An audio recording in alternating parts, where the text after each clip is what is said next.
Unggahan video bernarasi oknum prajurit TNI diduga melakukan pemukulan terhadap pegawai toko buah viral di media sosial. Video itu salah satunya diunggah akun Instagram Majelis Kopi 08 pada Selasa, 28 Februari 2023. Tertulis dalam unggahan, kejadian itu terjadi di Tapos, Kota Depok, Jawa Barat pada Selasa sore. Dinarasikan, tindak kekerasan terjadi lantaran korban diduga menyenggol mobil jenis Toyota Avanza berwarna hitam milik oknum prajurit TNI.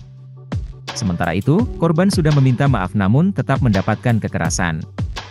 Oknum TNI diduga memukuli seorang pria pegawai toko buah.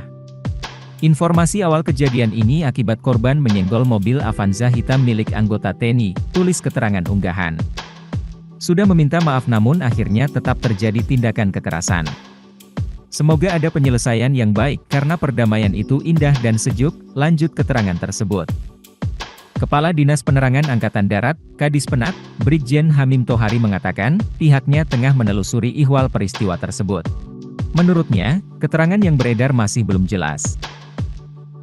Identitas oknum TNI dan penyebabnya masih ditelusuri, karena keterangannya belum jelas, ujar Hamim, ketika dihubungi Kompas.com, Rabu, 1 Maret 2023.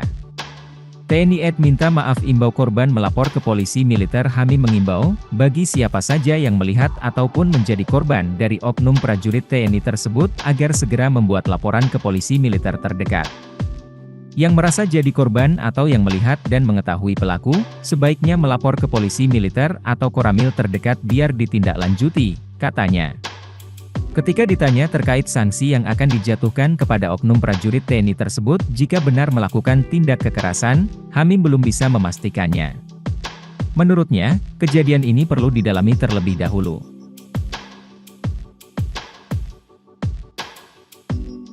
Terima kasih sudah nonton. Jangan lupa like, subscribe, dan share ya!